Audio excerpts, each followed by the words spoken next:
Olá, estamos de volta com mais um episódio do Diário Econômico. Eu sou Patrícia Raposo e vou conduzir esse programa com você.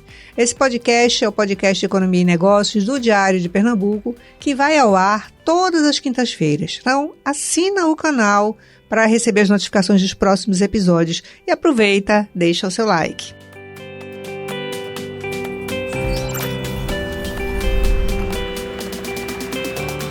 Hoje, pessoal, nós vamos conversar aqui com o Arthur Coutinho, engenheiro civil, doutor em engenharia civil, com ênfase em recursos hídricos, saneamento e drenagem urbana pela Universidade Federal de Pernambuco, que está como secretário executivo de saneamento do Estado. Seja muito bem-vindo, Arthur Coutinho. Prazer recebê-lo aqui. Muito obrigado, Patrícia. É um prazer estar aqui nesse podcast. Um alô aí, um abraço muito grande para toda a audiência. E vamos ter aqui um excelente diálogo sobre o saneamento, principalmente saneamento rural em Pernambuco e as perspectivas de investimento para a população rural do nosso estado. Exato. Hoje nós vamos conversar sobre o Programa de Saneamento Rural de Pernambuco, o PROSAR, que é um programa que pretende levar abastecimento e saneamento à zona rural do estado. Esse programa vai ser executado com verbas do Banco Mundial, orçadas em torno de 600 milhões de reais. O programa foi desenvolvido, já está começando a ser executado e a gente vai entender em que etapa ele está e o que de fato ele vai abranger, o que ele pode mudar na realidade econômica e social aqui do estado de Pernambuco.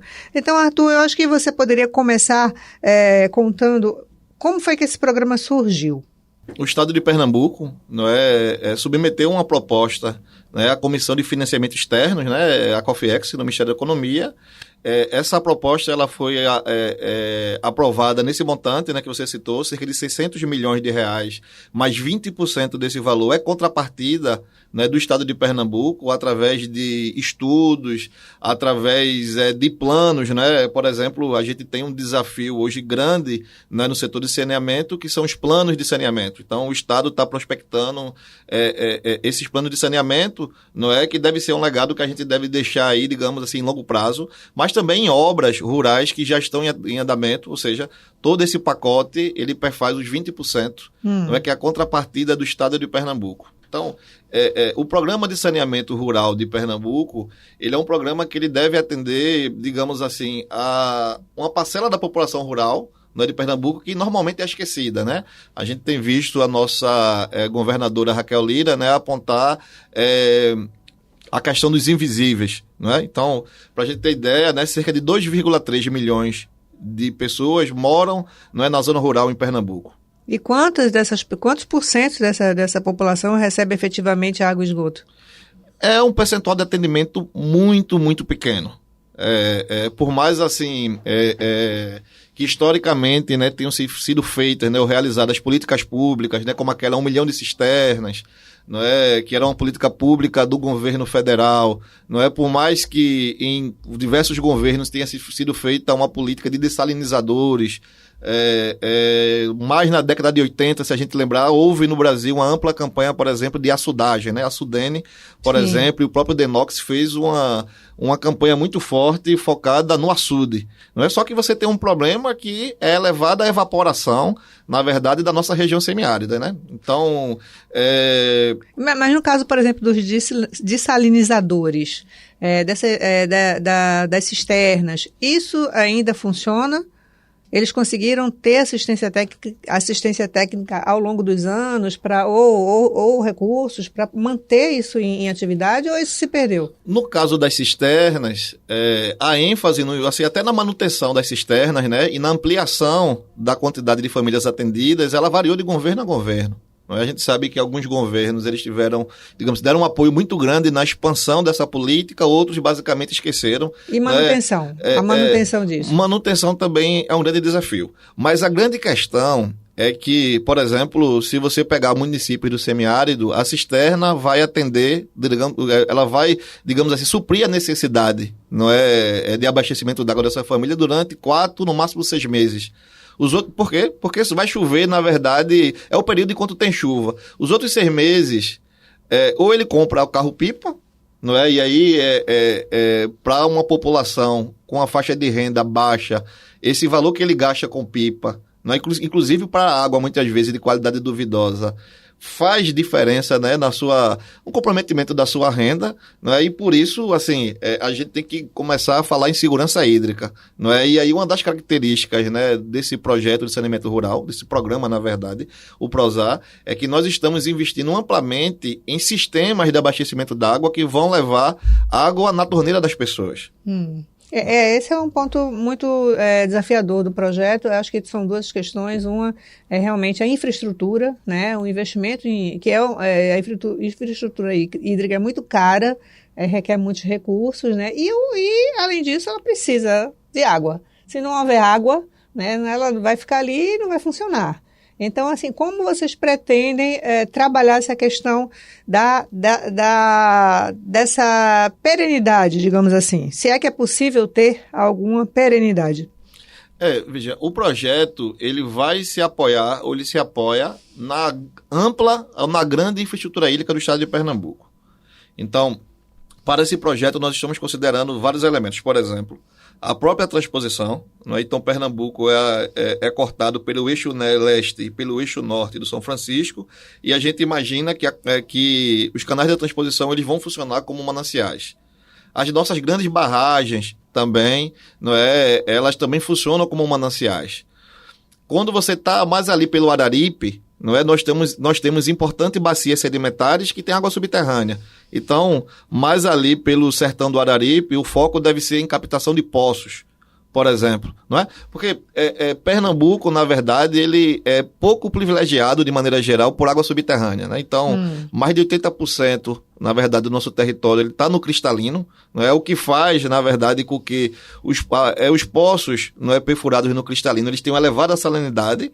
Então, por isso, a política de dessalinizador é uma política importante, ela precisa ser mantida, ser continuada, mas para comunidades com boa quantidade de famílias, não é, um dessalinizador ele não consegue suprir, digamos assim, a demanda por água. Então, a gente tem que investir nesses sistemas simplificados de abastecimento da água. A captação nesses mananciais. Nesses mananciais que falei. Então, poços, não é, onde houver mancha sedimentar, no caso do Araripe, isso é viável, não é? As comunidades que estão no entorno do PISF, os próprios canais da transposição, a nossa ampla rede, assim, de barragens, né, de médio e grande porte, porque nós temos, Patrícia, diversas ameaças, né? Por exemplo, nós estamos aí com o início, na verdade, aí do El Niño, né? O que deve, na verdade, assim, propiciar um amplo período de seca no Nordeste brasileiro de maneira geral. Arthur, um dos grandes desafios é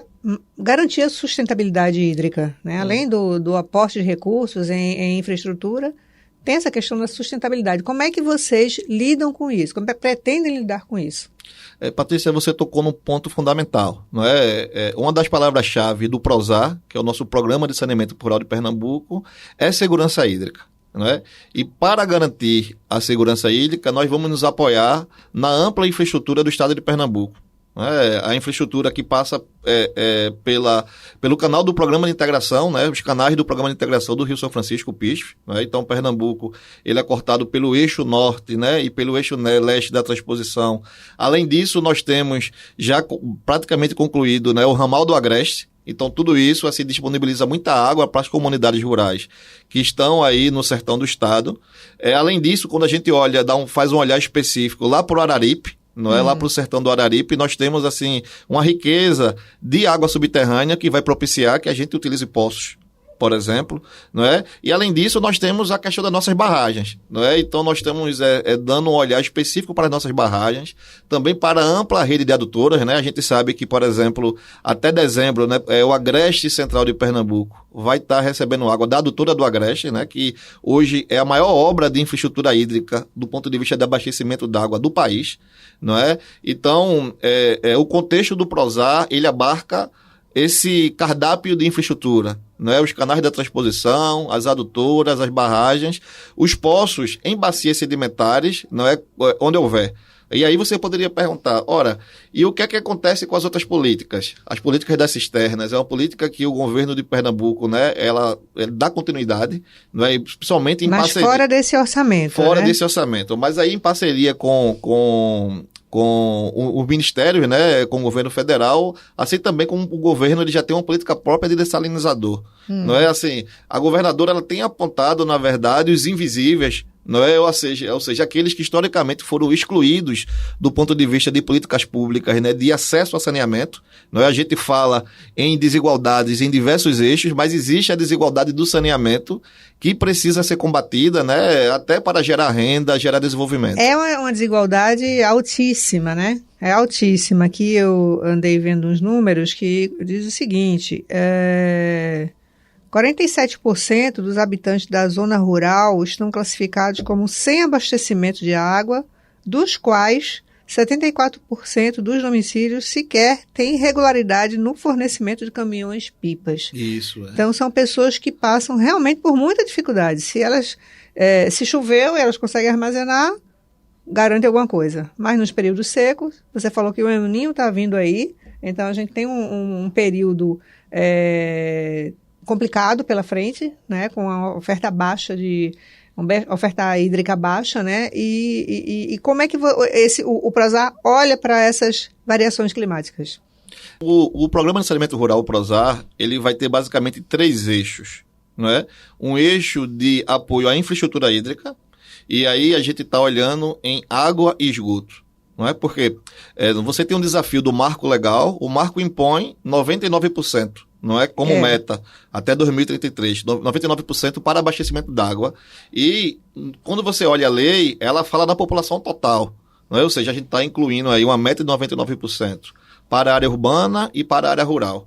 Mas ela impõe algo que o Brasil está muito atrás ainda, e Pernambuco não está diferente, em 90% para esgotamento sanitário. Acontece que, do ponto de vista de investimento, você consegue retirar, não é, através da tarifa da área urbana. E a área rural, normalmente, ela fica desprestigiada.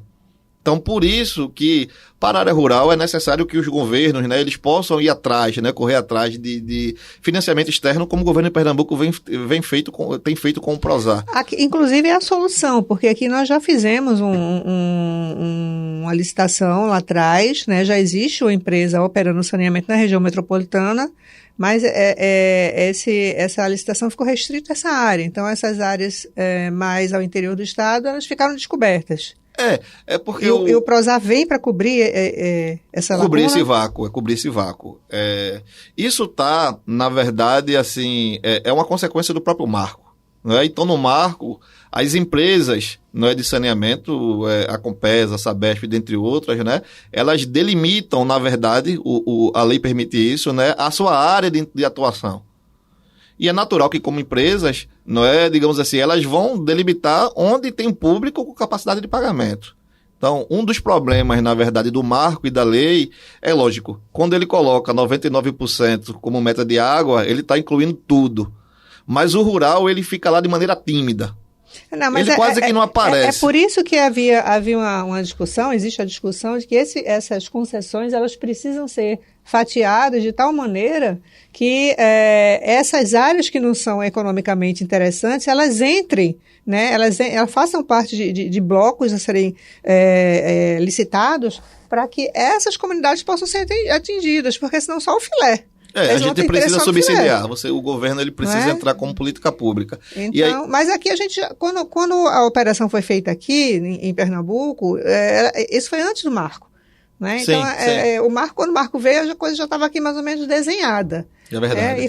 E faltou, então, aí...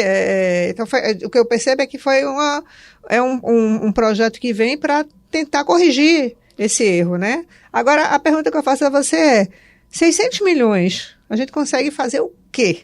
Consegue abraçar o quê? A demanda é muito elevada. Não é? Nós sabemos aí o contexto do estado de Pernambuco, principalmente, que é um programa pensando, na verdade, no interior do estado, principalmente. Muito embora dentro dos territórios abarcados, não é, dentro do Prozar, está também a Mata Sul. Não é? A Mata Sul também entra. A Mata Sul está contemplada porque... é interessante a questão da Mata Sul, porque nós temos muita água, não é, na Mata Sul, mas historicamente indicadores baixíssimos, não é? Principalmente para a zona rural. Não chega.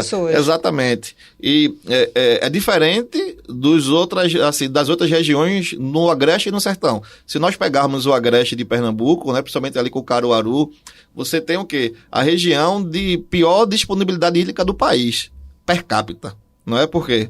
Porque nós temos muita gente e pouca água. A situação do Agreste, inclusive, ela é pior do que a do próprio sertão do estado. Porque, embora lá tenha pouca água, não tem tanta gente como ali no entorno de Caruaru, né? Caruaru, Toritama, Santa Cruz, São Caetano, Bezerros, Gravatá. Então, a situação do Agreste Central de Pernambuco, ela, assim, será resolvida com a conclusão da adutora do Agreste, a operação onde vai chegar a água do São Francisco até dezembro. Né? E o Prosar também se apoia, não é, nessa macroestrutura da adutora do Agreste para que a gente possa atender a população rural. Mas ele precisa que a adutora seja concluída para começar efetivamente a funcionar, ou ele tem mecanismos que já podem levar água para determinadas comunidades? Veja só, a situação do Agreste, de fato, central, ela é crítica, né? Então nós temos algumas barragens no Agreste onde o projeto já vai poder se apoiar para levar água para as pessoas. Não é para a zona rural.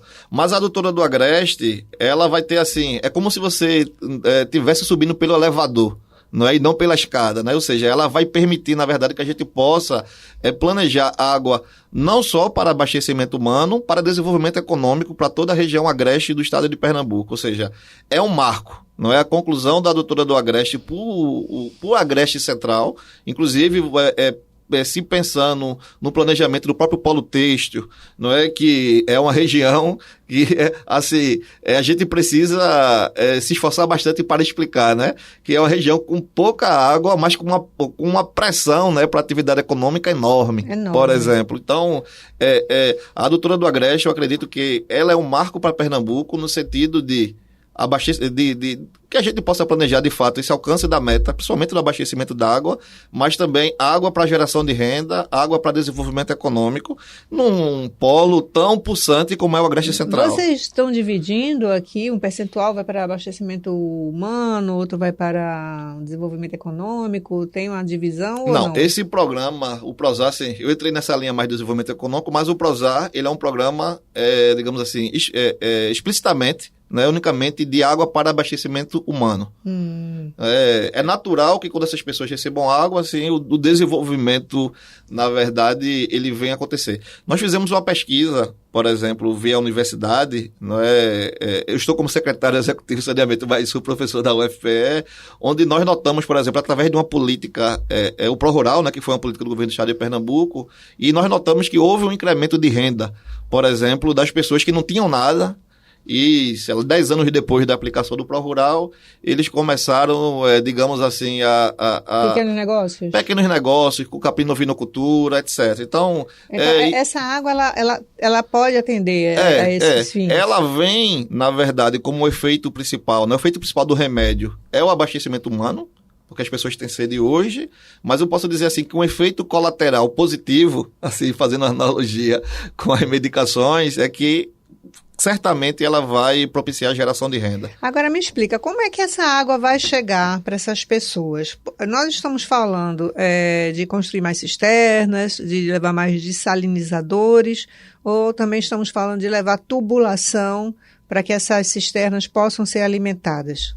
A gente está falando, na verdade, no Prosar, de água na torneira das pessoas. Ou seja, nós estamos falando daquela ampla estrutura de captação, quando for necessário o tratamento, não é adução, redistribuição até que ela chegue na torneira das pessoas. Então, e ela vai chegar, na verdade, num período importante, não é, porque o projeto ele vai durar 7 anos. Tá. E a gente está aí, na verdade, com o início do El Niño, né, que deve assim, marcar o início do período de seca. Tomara que não tão prolongada. Como foi da outra vez. Da outra vez, mas normalmente, né, ele marca o início de seca, então esse projeto ele vai chegar num momento assim, fundamental para a população rural. Deixa eu te perguntar uma coisa. Essa água, ela vai chegar na torneira ao longo de 7 anos, mas ela atinge quantas pessoas? Vocês contabilizam por residências, é isso? Por famílias. Por famílias. A expectativa é que nós possamos atingir, com o recurso, né, desse empréstimo, 220 mil pessoas em todo o estado, na zona rural. É claro que a demanda é muito maior e, para isso, o governo de Pernambuco vem traçando metas de investimento com recurso próprio ou com outros investimentos. Não alcançar, na verdade, essa meta de universalização, ela não é simples.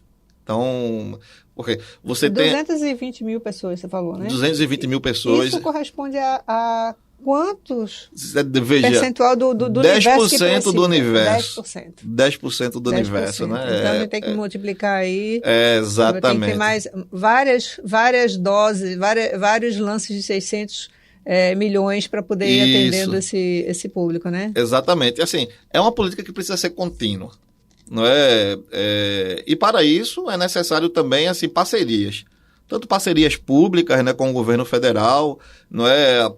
A busca incessante de recursos através também desses financiamentos externos, né, internacionais, via Banco Mundial ou outros bancos, ou, no caso do esgotamento sanitário, eu acredito que o alcance da universalização ele só virá a partir também de parcerias público-privadas, né, através das PPPs, para que a gente possa, digamos assim, dar esse salto, tanto da coleta quanto do tratamento de esgoto. Mas aí, nesse discurso, eu já estou abarcando não só o rural, mas também o urbano, principalmente o urbano, que a gente sabe que a demanda é elevadíssima. Então, o Estado, por si só, ele não tem essa capacidade, não é o Estado brasileiro, de maneira geral, de universalizar, principalmente a coleta e tratamento de esgoto, sem a parceria privada. Então, assim, no cardápio de investimentos, né, nós acreditamos que precisamos desses investimentos externos, o Estado também precisa ter uma política contínua, e a gente precisa bastante do governo federal, né? E a governadora, junto com o nosso secretário, né, o Cirilo, eles têm, na verdade, assim, apontado, não é, para essa direção de parcerias, não com outros atores, para que a gente consiga, na verdade, assim, dar uma guinada nesse desafio, né? A gente sabe que o setor de saneamento, historicamente, ele foi, assim, desprestigiado, né, com investimentos, né? Porque a obra, na verdade, enterrada, onde no popular as pessoas já disseram, ainda não aparece. Então, o saneamento ele necessita de investimento, não é? Mas ele necessita também de inovação, né? Às vezes também a gente pensa que tudo andou rapidamente. Hoje a gente está na época do ChatGPT, não é? Estamos aí falando em 5G. Você chega no interior, né? Muitas vezes você encontra a internet e você encontra as pessoas com iPhone, mas as pessoas ainda têm sede e você ainda vê o esgoto nos rios. Então, me parece que assim, o setor de saneamento ele ficou parado no tempo em relação a outros setores. E vocês estão olhando para algumas tecnologias para acelerar esse processo? Isso. O projeto, né, como eu fui falando, ele é composto de 3 eixos. Um eixo de investimento em infraestrutura hídrica, água e esgoto. Um outro eixo de fortalecimento institucional, porque o que a gente vem fortalecendo nesse Programa de Saneamento Rural de Pernambuco é uma política pública denominada SISAR, que é o Sistema Integrado de Saneamento Rural. Ou seja, a Compesa, ela chega no perímetro urbano, mas no perímetro rural, por não ter viabilidade assim, financeira, não só para a Compesa, mas para demais companhias brasileiras, né? Essa é uma realidade de todo o Brasil, a gente precisa, na verdade, incentivar a autogestão do saneamento pela comunidade. Então, eu tenho uma série de associações rurais, o conglomerado, não é o consórcio dessas associações rurais, forma um SISAR, certo? E esse SISAR, ele é gerido pela própria comunidade, ou seja, toda a operação do sistema, o ligar e desligar da bomba, não o manuseio de produtos químicos para o tratamento, a cobrança, não é, pelo uso da água, né, que no caso do SISAR, você tem hidrômetros, né, nas residências, ou seja, o próprio SISAR, ele faz, na verdade, a implementação e ele faz a cobrança, né, pelo uso da água. Então, tudo isso é feito pela comunidade e para que a comunidade aprenda a gerir um sistema como esse, por mais que simplificado, leva tempo. Então, a ideia é que o Estado, não é, ele possa acompanhar, junto com a Compesa também é parceira nisso, não é? Ou seja, a gente diz, na verdade, que o SISAR, ele está abarcado, não é uma startup social, não é, que vai estar, na verdade, assim, abarcada dentro da Compesa. Não é? Ou seja, a população, na verdade, ela vai aprendendo essa autogestão ao longo do tempo, até que ele ganhe o patamar de maturidade que possa andar com suas próprias pernas. Ou seja, para o meio urbano, a política de saneamento vai estar dentro do plano de investimento da Compesa, para o meio rural é através do SISAR, que é o Sistema integrado de saneamento rural, que na verdade, eu falei abarcado, mas o termo correto é incubado, né? Ele é incubado na companhia, pernambucana de saneamento, e por estar incubado assim na companhia pernambucana de saneamento, ele vai aprendendo com a expertise técnica, na verdade, né, o know-how técnico de anos e anos da companhia, como gerir esses sistemas simplificados. Então, no PROSAR, nós vamos estar investindo em 6 CISAR, 5 no Agreste Sertão e 1 na Mata Sul. Já existem, né? Já existe. Existe o CISALTO, Pajeú, o CISAR Moxotó, que são CISARs assim, bastante pulsantes. Eles existem há muito tempo. O tempo que a comunidade levou para aprender a administrar foi longo? Como é que se deu isso? Não, isso ainda se dá, esse processo de amadurecimento do CISAR em Pernambuco, ele está ainda, digamos assim, ainda embrionário, posso dizer que é embrionário. No Ceará, já é um processo que vem de 20 anos. Ou seja, no Ceará a gente tem um grau de maturidade muito grande do CISAR. A quantidade de ligações no CISAR do Ceará é enorme. Em Pernambuco é uma política que precisa ser uma política de Estado, precisa ser uma política assim, contínua, e uma política que precisa ser expandida para todas as regiões rurais do Estado. Arthur, como é que o Banco Mundial acompanha esse processo? Do começo ao fim, porque são 7 anos, né? Ele fica os 7 anos acompanhando o processo? O banco, ele atua desde o processo, na verdade, assim, de definição, e de detalhamento, da carta consulta, que na verdade é o desenho do projeto de saneamento rural como um todo, até o ponto de vista de assistência técnica, até a fase de aprovação no Senado Federal, que a gente espera que aconteça no final do ano, mas também a partir de missões intercaladas ao longo dos 7 anos para acompanhar, na verdade, assim, o alcance dos indicadores do projeto, as metas. Nós estamos aí na perspectiva de 220 mil pessoas, então o banco vai observar na evolução desse atendimento. Quantos sistemas a gente consegue entregar. Está atendendo as metas, né? Isso. Mas o que é que precisa ser aprovado no Senado Federal? Depois de vencida toda a parte técnica, que é a seleção das comunidades, a indicação dos mananciais, das barragens, de onde que a gente vai captar água, se de adutoras, barragens, poços, Depois, todo o detalhamento do projeto, inclusive financeiro, ele passa por uma etapa, na verdade, de aprovação no Senado Federal, porque é um empréstimo internacional. Então, os entes estaduais e municipais, eles precisam de uma autorização do governo federal para que possam, digamos assim, captar esse projeto, esse empréstimo de um banco internacional como um Banco Mundial. Então, a presença das missões no banco é estruturar isso para que possa ser apresentado ao Senado e obter essa aprovação. Perfeito. Entendi. Que resultados vocês esperam alcançar com esse programa? Qual é o objetivo final dentro desses recursos que vocês desenharam?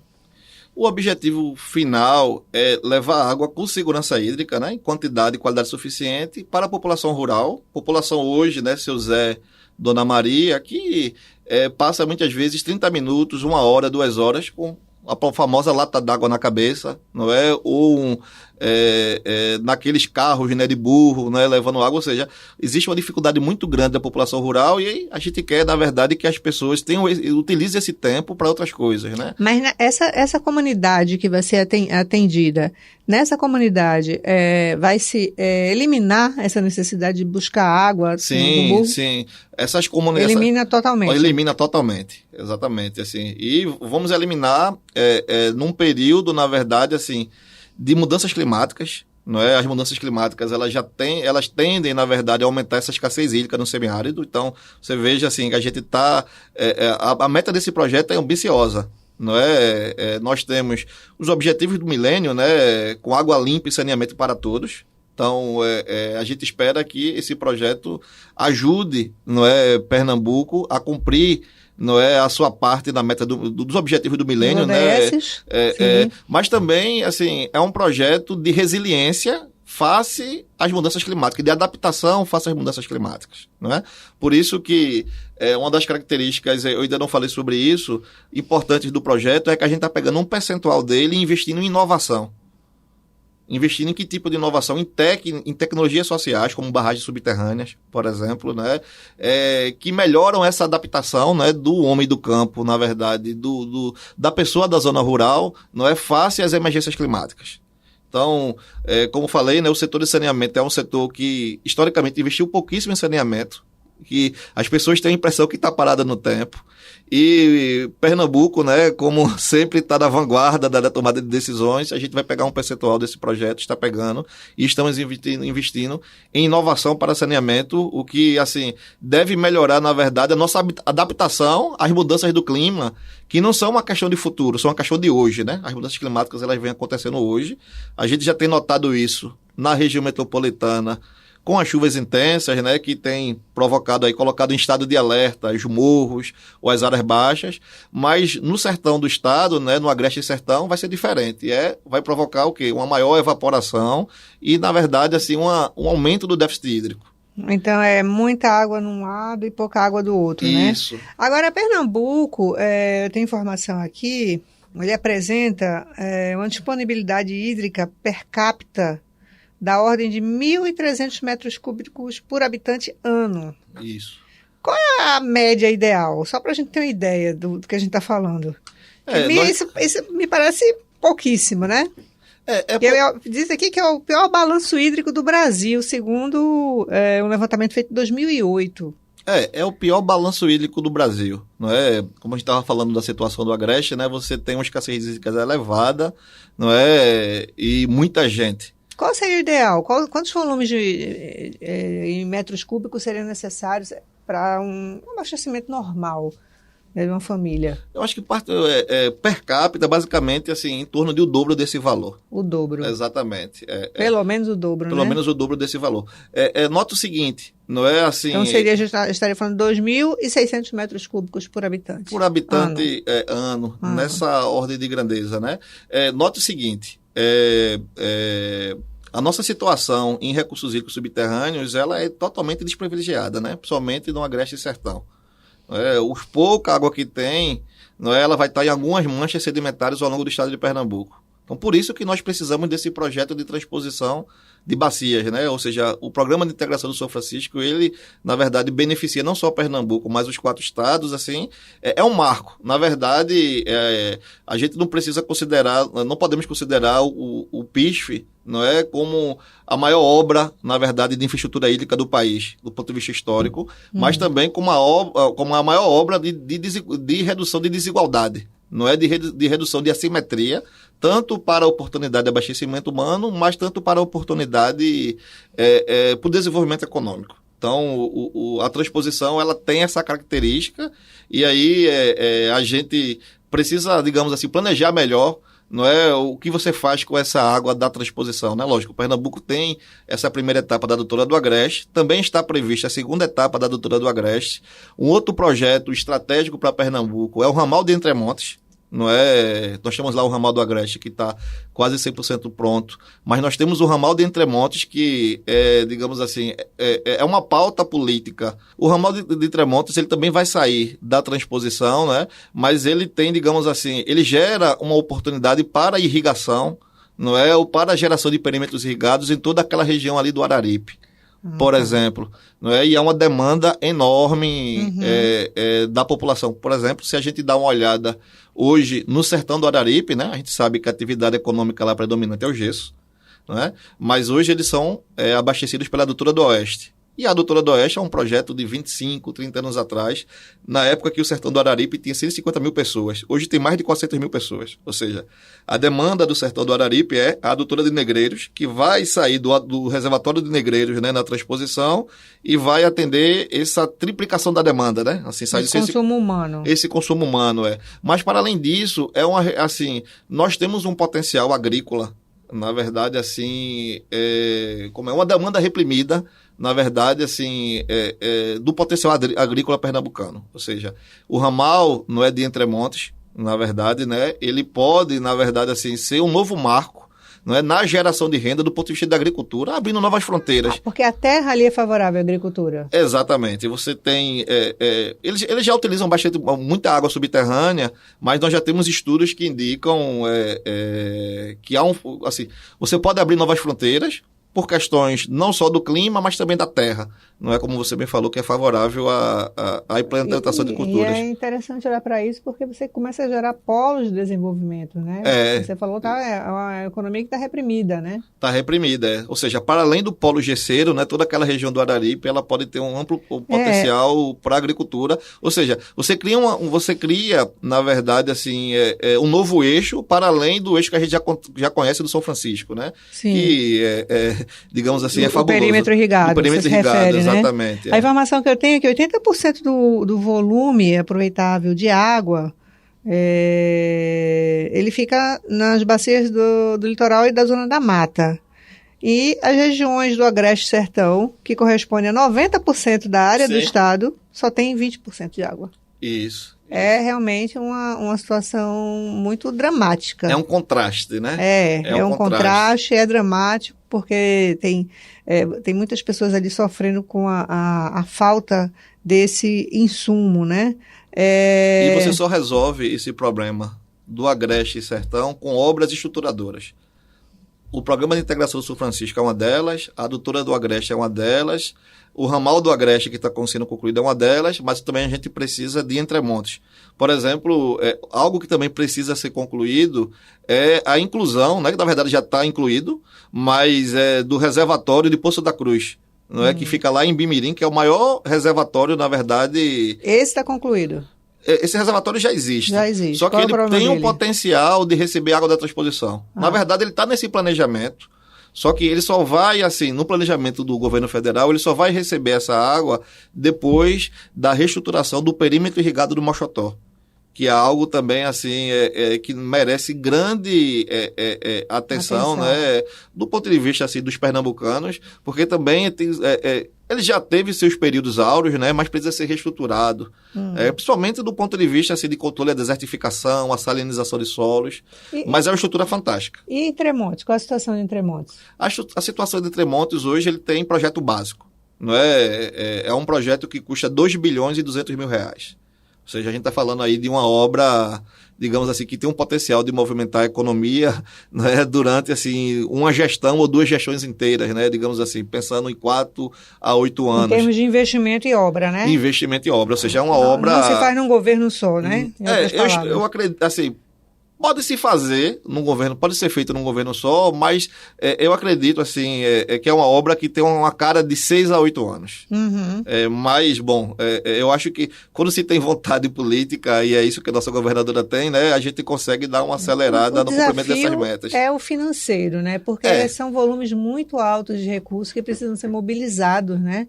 Para essas obras, frente a outras demandas que o Estado tem também, né? Esse é um problema que eu acho que talvez fosse necessário um olhar mais atento do governo federal também, né? Porque os estados sozinhos não conseguem resolver esse problema. Não, nós precisamos de ações integradas, né? Ao mesmo tempo, é importante, né, associar água, não é, à saúde, não é, à educação. Por exemplo, no momento em que eu levo água para a população rural, aquele tempo, né, que Dona Maria estaria passando com lata d'água na cabeça, ela vai ser utilizada para outras atividades. Por exemplo, na zona rural, quem mais sofre com a falta de água são as mulheres. Eu imagino. Não é? São as mulheres que cuidam das famílias, são as mulheres junto com as crianças. Sobre o corpo delas, né? Sobre a saúde delas. Isso. Então, assim, a gente está falando só de beber água, a gente está falando de uma série de problemas acessórios, né, que se juntam aí por conta da saúde, né? Higiene, tudo isso pesa demais. E é curioso que você falou que em lugares onde a água chegou para abastecimento urbano, muitas atividades econômicas pequenas começaram a surgir. Você imagina, essas mulheres, como você estava colocando, vão deixar de estar carregando a água para começar a produzir doce, né? Para fazer uma costura, para fazer um bolo, e elas começam já a ir... Um crochê. Né? Aí começa a ter uma renda para mudar um pouco a vida delas, né? Então, quando a água chega, ela não chega só para matar a sede, mas ela chega para fazer uma transformação econômico-social, né? Isso. Disponibilizar esse tempo para capacitação, para estudar, não só delas, mas das crianças. Não é? Então, quando você faz as entrevistas, as pessoas relatam 2 horas, 2 horas e meia, até 3 horas de uma fonte de água, isso a pé.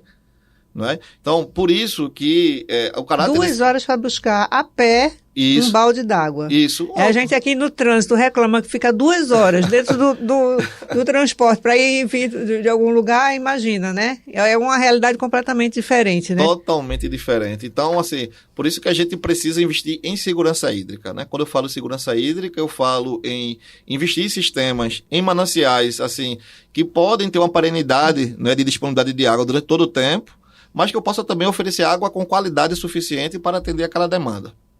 Agora tem um aspecto aí que é o desperdício. Sim. Né? Como é que vocês trabalham a questão do desperdício? Porque assim, a gente está falando aqui de um consumo per capita hoje na casa de 1.300 metros cúbicos ano, mas nós que vivemos aqui na cidade, acho que nós desperdiçamos isso por ano. Não, o desperdício, ou o combate, na verdade, às perdas físicas, né, tem sido o desafio de todas as companhias de saneamento. Na verdade, ela precisa também ser apontada como uma política de Estado, né? A gente sabe que a Lei 9433, né, a famosa Lei das Águas, lá de 97, já definia a água como, na verdade, um bem de valor econômico. Não é? Assim, foi talvez das primeiras vezes, né, que a legislação brasileira definiu a água como... Olhou para o valor da água. O valor, né? da água econômico, E aí a gente perde muito, principalmente, é claro que alguém vai dizer, olha, essa água tratada que é perdida na região metropolitana, ela abastece os aquíferos. Mas, na verdade, assim, o custo, não é, de todas as etapas, né, de operação, tratamento, é elevado. Uhum. É um desafio. A gente vai precisar olhar muito para inovação em saneamento, para romper esse desafio assim, das perdas. Não é? E os números, de fato, para diversas companhias, e aí a gente não pode crucificar a Compesa, o cenário, na verdade, brasileiro de perdas no sistema de abastecimento é um cenário crítico. Não é de uma água, você veja aí, nós estamos fazendo um investimento de 600 milhões para a população rural, ou uma adutora do Agreste que custa cerca de 2 bilhões de reais. Ou seja, são investimentos elevados para você transportar água e perder, sei lá, 30%, 35%. Não, então isso é inconcebível. Uma coisa é esse tipo de perda, outra coisa é o nosso desperdício em casa. Com torneira, com chuveiro, com máquina de lavar, com vazamento que fica lá meses e o cara não conserta. Tudo isso entra na conta, Mas né? aí o investimento, ele não passa só por infraestrutura. Ele tem que passar por uma ampla mobilização social e por uma ampla conscientização do papel do cidadão. E o programa trabalha isso de alguma forma com essas comunidades? Trabalha. A gente tem um eixo, né, no programa de mobilização social, não é, de conscientização do valor da água, não é, e a água também como recurso finito. Não é? Porque às vezes, assim, eu lembro que uma das imagens da pandemia, não é, logo no início, quando começou a Covid-19, era uma torneira jogando água o tempo todo e uma mão ensaboada, não é, como se aquela água estivesse disponível o tempo todo. Só que aquilo não era a realidade de todo mundo, né? Se você for para a zona rural e você for avaliar, por exemplo, o impacto na educação das escolas rurais, por exemplo, foi enorme. Não é? Você tem aí diversas pesquisas que apontam assim, que a geração da pandemia ela foi amplamente afetada por não ter acesso, digamos, não poder ir à escola, não é? E muitas vezes ele não podia ir à escola porque ele não conseguia fazer a sanitização da mão, porque não tinha uma torneira lá, porque não tinha água. Não é? Então, assim, nós sabemos que as demandas estruturais dos governos, elas são amplas. Não é? A gente sabe que assim, existe concorrência das diversas pautas, né? Educação, saúde, mas a gente tem que começar a olhar saneamento e água como um tema transversal que interfere em tudo.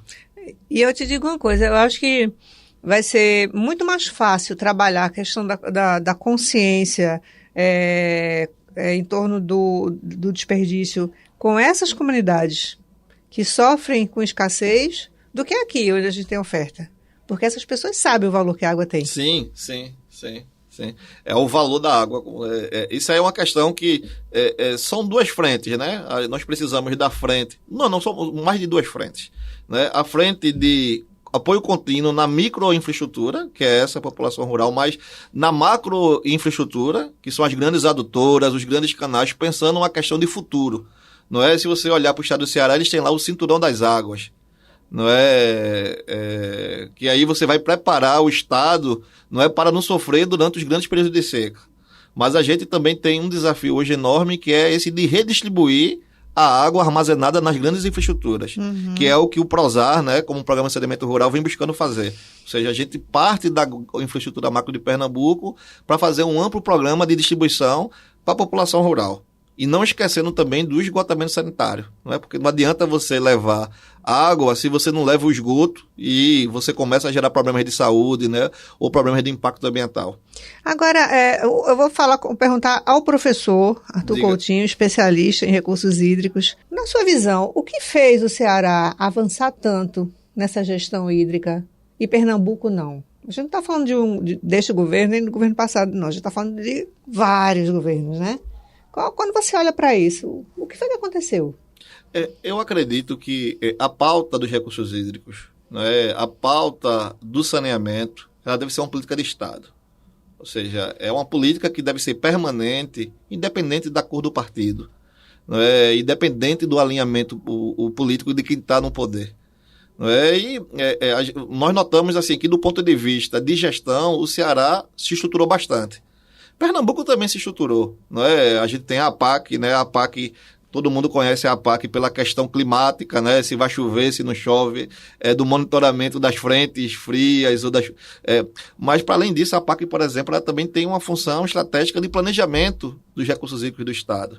Então, por exemplo, a criação da APAC foi um marco, né? No Estado de Pernambuco. Se você olhar, por exemplo, hoje, não para a configuração no governo, né, de Raquel, nós temos pela primeira vez uma Secretaria de Recursos Hídricos e Saneamento. Isso é histórico, porque antes você tinha recursos hídricos misturado, concorrendo com outras pautas, com estradas, com energia. Hoje você tem uma secretaria que vai olhar especificamente para o binômio, quantidade de água e qualidade, né, coleta, tratamento, tudo isso. Mas assim, nós podemos olhar também outros exemplos, não é? A gente sabe que os desafios de Pernambuco, eles são desafios assim, enormes. No tocante à região metropolitana, você tem um desafio do manejo das águas urbanas, não é? Da drenagem urbana, que também é considerado o primo rico do saneamento. Não é? Porque quando você olha para saneamento, normalmente as pessoas olham para água e esgoto no meio urbano. Nós esquecemos que saneamento ele tem 4 setores, não é? Que é o abastecimento d'água, o esgotamento sanitário, as águas urbanas e os resíduos sólidos. E a gente não alcança a universalização, ou seja, o que o marco do saneamento prevê, 99% água e 90% esgoto, ou o que o objetivo do milênio prevê, que é água limpa e saneamento para todos, se não houver uma gestão integrada dos 4 eixos. Não é? E aí, a drenagem é um primo pobre. Toda vez que chove em Recife, a gente sabe que a drenagem é um primo pobre, mas o saneamento rural também, possivelmente, deve ser um primo mais pobre ainda. Né?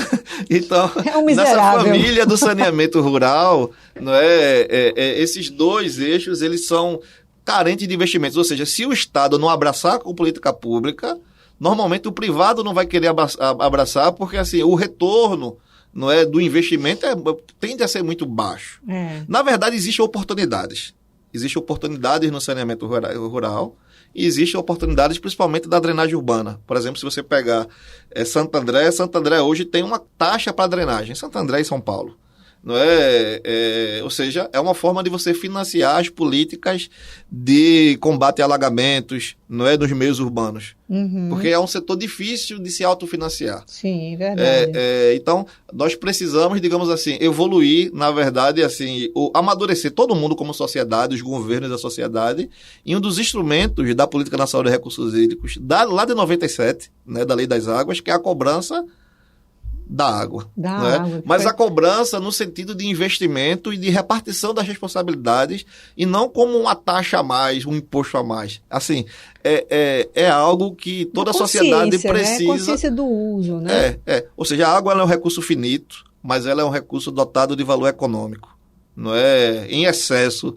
Aqui na região metropolitana, a gente sabe os transtornos que ela digamos assim, gera, né? Assim, o tempo a mais que você gera para chegar, que você leva para chegar no trabalho, ou a interrupção nas aulas nas universidades, nas escolas, ou o contato das pessoas, né, com água de má qualidade que gera doenças de veiculação hídrica. E aí nós temos aí, na verdade, um problema estrutural na saúde, né, brasileira. E muito disso se dá porque falta investimento em saneamento. Não é? Então, o tema saneamento ele precisa ser abraçado pela sociedade de maneira geral, como transversal, até para resolver outros problemas estruturais, né, do Brasil, como o próprio investimento em saúde. Com certeza, é isso aí. Arthur Coutinho, secretário executivo de Saneamento do Estado de Pernambuco, muito obrigada pela entrevista. Querida, eu que agradeço a oportunidade e fico à disposição para ótimos momentos assim de diálogo. Eu gostaria de agradecer também, assim, é a minha primeira vez no podcast. Olha, né? Só, ele está estreando um podcast. Exatamente, e assim, que bom. Me senti muito à vontade, assim, você aqui nos acolheu assim, de maneira bem tranquila e para mim, assim, foi um momento assim, de grande felicidade, então eu agradeço. Eu fico super feliz também em ouvir um negócio desse, né? Quem não ficaria, né? Obrigada. Nada, muito querida. Obrigada. Sucesso aí na sua jornada pelo saneamento. Muito obrigado. Estaremos aqui acompanhando. E fico à disposição para outros momentos de diálogo. Com certeza. Obrigada. E obrigada a você que nos acompanhou até aqui. Então não esquece, assina o canal e dá o seu like. Até a próxima.